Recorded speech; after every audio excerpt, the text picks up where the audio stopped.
Saudações, bem-vindo à Escola de Profecia, bem-vindo a mais um vídeo, bem-vindo a mais um olhar profético. Se é de sua vontade, você pode ajudar o canal compartilhando o vídeo, se inscrevendo, para que mais almas também possam ter acesso a estas mensagens.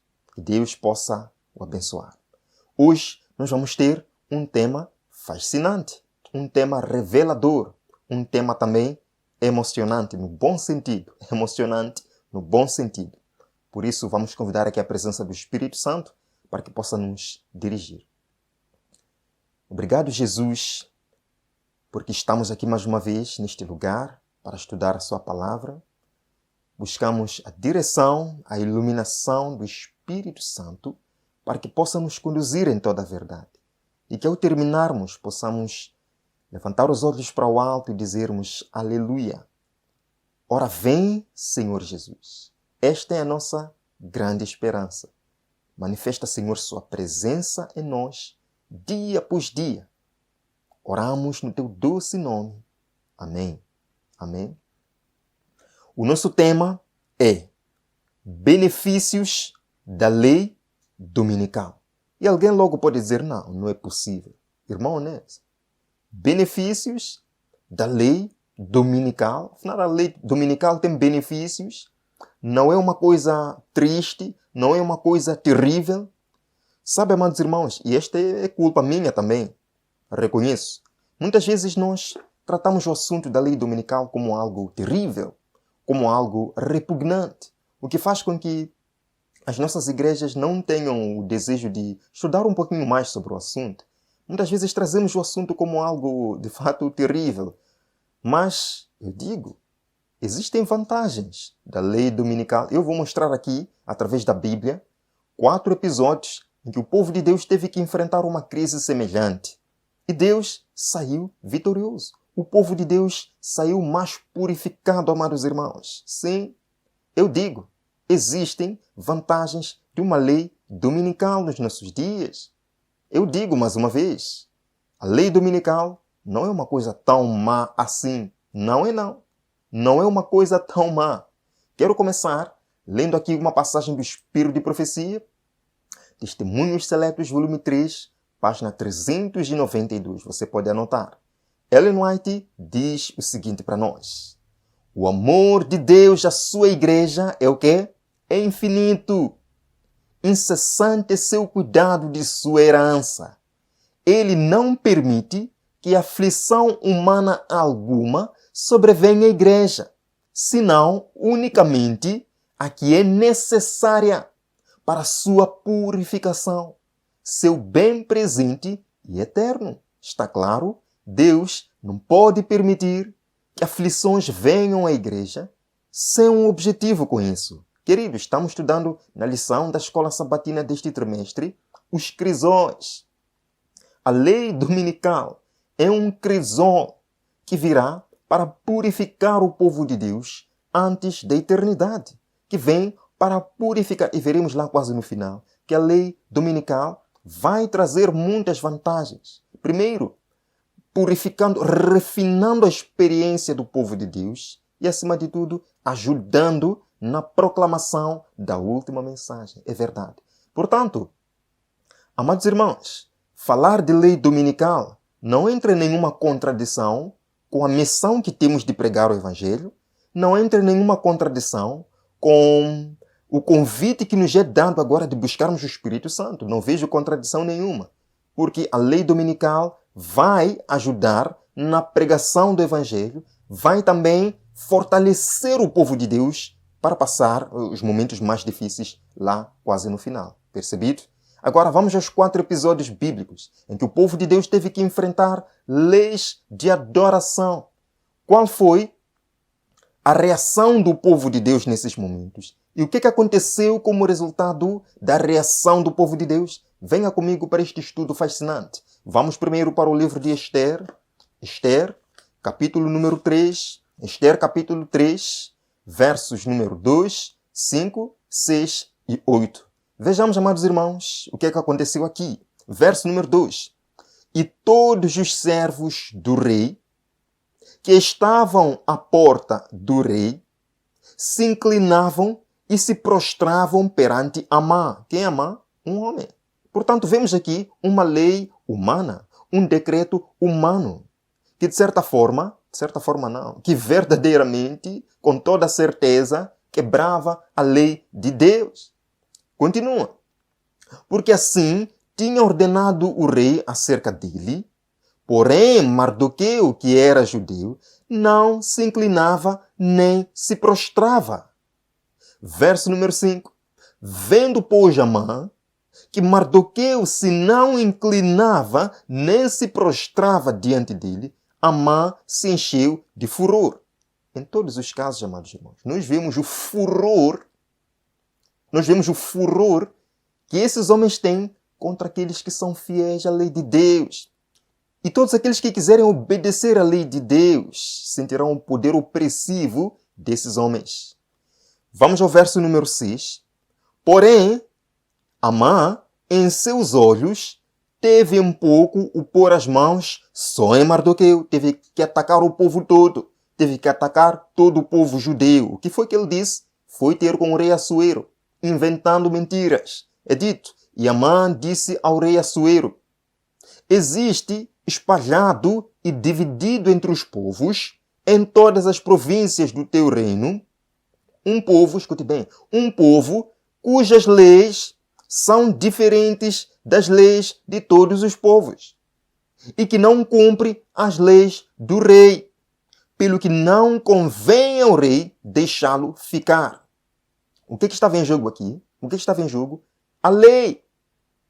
A lei de Deus que os judeus guardavam ou a lei dos homens que estavam sendo obrigados a guardar. Queridos, qual foi a reação do povo? Primeiro vimos o decreto. O decreto foi dado. Agora, qual foi a reação do povo diante deste decreto? Vejamos, amados irmãos. Esther capítulo 4, a rainha Esther convida todo o povo a um jejum. Convida todo o povo a santificar-se. E ela oraria com fervor também e se dirigiria ao rei. Deus operou maravilhas. Vocês podem ler o capítulo 4, todo ele. Deus operou maravilhas. O povo permaneceu firme. Deus, em resposta, opera maravilhas. Agora, qual foi o resultado da firmeza do povo diante deste ataque de falsa adoração? Qual foi o resultado, amados irmãos? Esther capítulo 8, versos 16 e 17.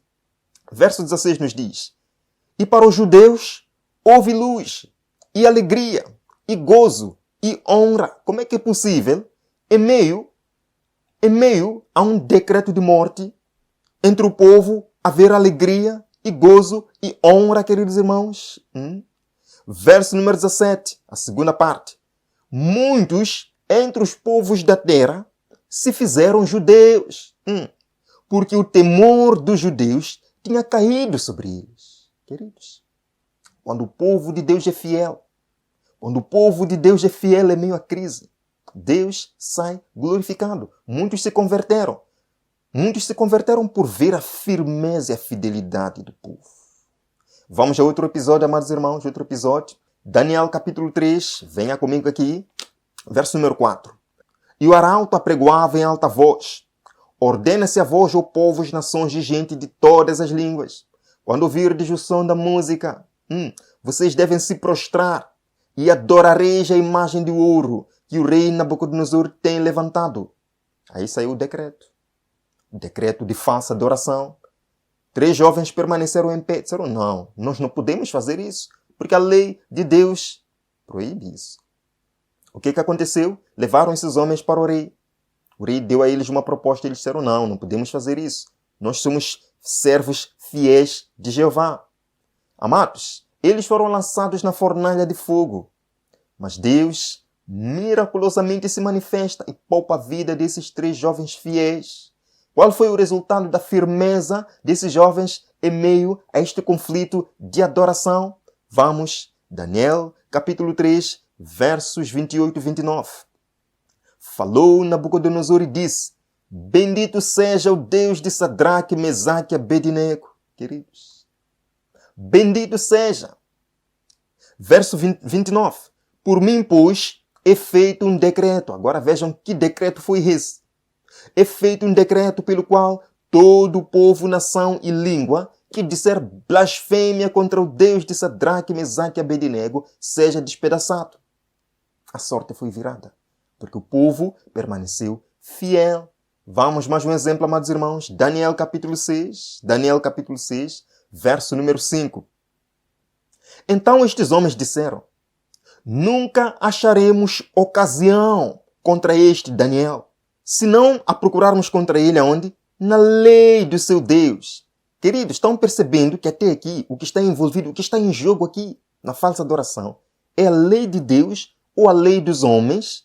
E todos aqueles que permanecem fiéis à lei de Deus, embora sejam afligidos por esses decretos, sempre saem vitoriosos em nome de Cristo. Percebem? Agora, vejamos o verso número 8. Verso número 8.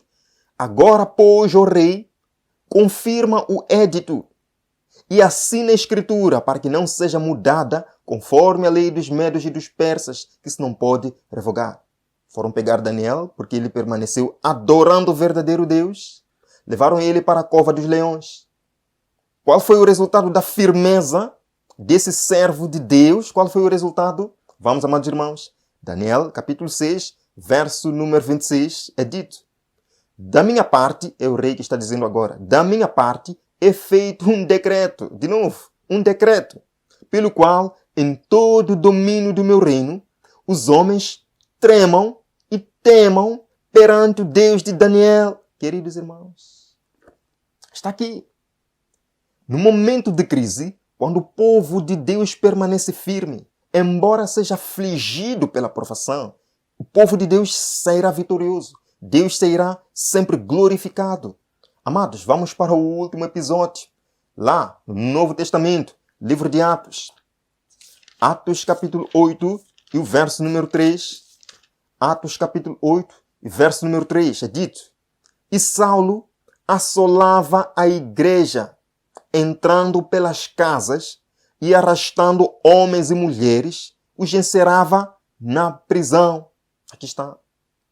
Saulo foi pedir um decreto, na verdade, para prender todos os cristãos ali. Ele odiava os cristãos. Qual foi a reação do povo de Deus nesse momento de crise? Vamos aqui, amados irmãos. Atos capítulo 2. Como é que o povo vivia nesse tempo de crise? Como é que o povo de Deus vivia? Começando do verso 42. E perseveravam na doutrina dos apóstolos, na comunhão, no partir do pão e nas orações. E em toda a alma havia temor, e muitas maravilhas e sinais se faziam no meio deles. Vendiam suas propriedades e repartiam tudo. Eles louvavam a Deus, e Deus acrescentava dia após dia os que iam se convertendo. Esta era a experiência do povo de Deus em meio àquela crise. Como resultado da firmeza e da fidelidade do povo de Deus em meio a esses decretos humanos sobre a adoração, o que foi que aconteceu? Atos capítulo 8, verso 4, nos diz: mas os que andavam dispersos iam por toda parte anunciando a palavra. Queridos, as aflições que Deus permite que venham sobre a igreja têm um objetivo único: purificar a igreja, fortalecê-los para que cumpram a missão. Diz aqui: os que foram dispersos por causa da perseguição iam por toda parte pregando a palavra. Verso 5. E descendo Filipe à cidade de Samaria, lhes pregava a Cristo. Verso 6. E as multidões unanimemente prestavam atenção ao que Filipe dizia. Queridos irmãos, aqui está. Nós precisamos entender que a lei dominical, embora traga suas consequências como privação para o povo de Deus, provação para o povo de Deus, não é algo que precisa nos assustar. Porque Deus, ao permitir aflição ao seu povo, tem o objetivo de purificar seu povo, capacitá-los para cumprir a missão. E a Bíblia nos diz que haverá sim nos últimos dias uma perseguição contra os que são fiéis à lei de Deus. Percebam que em todos os casos que mostramos aqui, o que estava em jogo, amados irmãos, era a lei de Deus ou a lei dos homens. E alguém pode perguntar, mas onde é que estava aí no Novo Testamento? Onde é que estava aí a questão de lei? De lei. Bem, quando Pedro e João foram presos, os sacerdotes disseram a eles: é proibido vocês pregarem sobre Cristo. Eles disseram: vale mais obedecer a Deus do que aos homens. Portanto, estava em jogo aí a lei de Deus, a ordem de Deus, a palavra de Deus e a palavra dos homens. A mesma coisa vai acontecer no tempo do fim. Apocalipse capítulo 12, verso 17. E o dragão irou-se contra a mulher e foi fazer guerra ao resto da sua semente. Quem são? Os que guardam os mandamentos de Deus e têm o testemunho de Jesus. Os que guardam os mandamentos de Deus, amados irmãos, e têm o testemunho de Jesus, são os que vão passar pela tribulação nos últimos dias. São os que vão passar por essa perseguição. Mas, como em todos os casos, esse povo não precisa se preocupar. O povo precisa apenas dar uma resposta. E essa resposta nós podemos nos basear naquelas já dadas em todos os episódios que vimos aqui. Oração e jejum. Entrega total a Deus. Deus fará a sua parte. Apocalipse capítulo 14, verso 12. Aqui está a paciência dos santos em meio à crise, em meio ao decreto que surgirá, em meio à aflição e provação. Aqui está a paciência dos santos, os que guardam os mandamentos de Deus e a fé de Jesus. Como resultado dessa paciência dos santos em meio à aflição, o que é que vai acontecer? O que é que vai acontecer? Vemos aqui, amados irmãos, eventos finais, página 132. Quando a tempestade da oposição realmente desabar sobre nós, as verdadeiras ovelhas ouvirão a voz do verdadeiro pastor. Abnegados esforços serão enviados para salvar os perdidos. Uau! Então a lei dominical não é assim tão má. Porque nesse tempo, abnegados esforços serão enviados para salvar os perdidos. E muitos que vaguearam longe do aprisco retornarão para seguir o grande pastor. Queridos, o povo de Deus se coligará e apresentará ao inimigo uma frente unida. Em vista do perigo comum, quando surgir o perigo comum, quando a lei dominical surgir oprimindo o povo de Deus em todas as partes do mundo, cessará a luta pela supremacia e não haverá disputas sobre quem será o maior. Então a lei dominical não será assim tão má. Queridos, Deus purificará a sua igreja, assim como purificou o templo no princípio e no fim de seu ministério na terra. Tudo que ele traz sobre a igreja em forma de provações e aflições, falo para que seu povo adquira mais profunda piedade e o quê? Mais força para levar a todas as partes do mundo as vitórias da cruz. Aqui está. Precisamos temer a lei dominical? Precisamos temer a aflição que se aproxima? Não. Se Deus é por nós, quem será contra nós? Queridos irmãos, não há nada que nós precisamos temer. Então não vamos considerar esse assunto como algo que deve alarmar a igreja ou algo que está alarmando a igreja. Muito pelo contrário. Eu acho que é um dos assuntos que mais deveria ser tratado neste tempo em nossas igrejas. É um assunto muito importante. Precisamos falar do que se aproxima para nos prepararmos agora, como os judeus se prepararam em todas as eras, em todos os episódios que mostramos aqui, para enfrentar essa crise. Que Deus possa o abençoar, amado irmão. Permaneça firme. Dentro em breve, nós veremos isto acontecer. Dentro em breve, nós veremos Deus operando maravilhas no meio de nós. Mas como diz Josué, santificai-vos para amanhã, porque amanhã fará Deus maravilhas no meio de vós. Permita que Deus comece hoje a fazer maravilhas em sua vida. Vamos orar? Obrigado, porque o Senhor está disposto a fazer maravilhas hoje, no meio de nós. Obrigado porque não temos nada a temer, porque és um Deus vitorioso. Quantos exemplos temos na Bíblia de que em momentos de crise o Senhor sempre sai vitorioso, o seu povo sempre sai triunfante. Pai, destes exemplos nós queremos buscar poder e força. Queremos, Senhor, nos preparar agora, nos santificarmos para este momento e, acima de tudo, para ver-lhe nas nuvens, voltando com poder para nos levar ao lar eterno. Abençoe o meu irmão, conceda-o força e poder na sua batalha diária. Em nome de Jesus. Amém. Amém. O vejo na próxima edição do Olhar Profético. Até lá.